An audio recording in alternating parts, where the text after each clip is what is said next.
আলহামদুলিল্লাহ, আগামী 27 তারিখে ইয়াসিনাস কেবলার পক্ষ থেকে যে কাফেলাটা আমি নিয়ে যাচ্ছি, সবচেয়ে আনন্দের বিষয় হলো কাফেলায় সব ওলামা ইকরাম থাকবেন, মুহাদ্দিস সাহেব, হাফেজ সাহেব, সবাই। তো জন্য যারা আমাদের কাফেলায় সংযুক্ত হতে চান, আর মাত্র 2 দিন সময় আছে, আমাদের সাথে অ্যাক্টিভ হবেন ইনশাআল্লাহ। আলিম ওলামাদের সাথে আপনারা যেতে পারছেন, এই সুযোগ বারবার পাওয়া যাবে না। আল্লাহ পাক তৌফিক দান করুক। সবাই শেয়ার করবেন এবং আমাদের পাশে থাকবেন, এবং খানায় কাবাতকে আল্লাহ পাক সকলকে কবুল করুক। সবাই একটা সালাম দিয়ে দাও।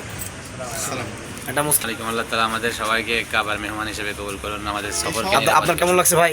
ভাই আপনার কেমন লাগছে? ভাই কেমন লাগছে? আলহামদুলিল্লাহ, খুব ভালো লাগছে। আল্লাহ তাআলা যেন কবুল করে। আলহামদুলিল্লাহ। ভারত ভাই কেমন লাগছে? কাবা ঘরে যাবেন?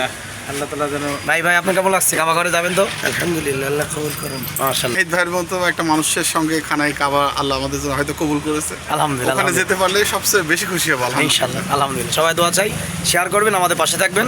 ইয়াসিনাস কাফেলার সকলকে শুভেচ্ছা অভিনন্দন। কুষ্টিয়া শহর থেকে রাত বাজে 11:30। আসসালামু আলাইকুম ওয়া রাহমাতুল্লাহ। ও 12টা বেজে গেছে না?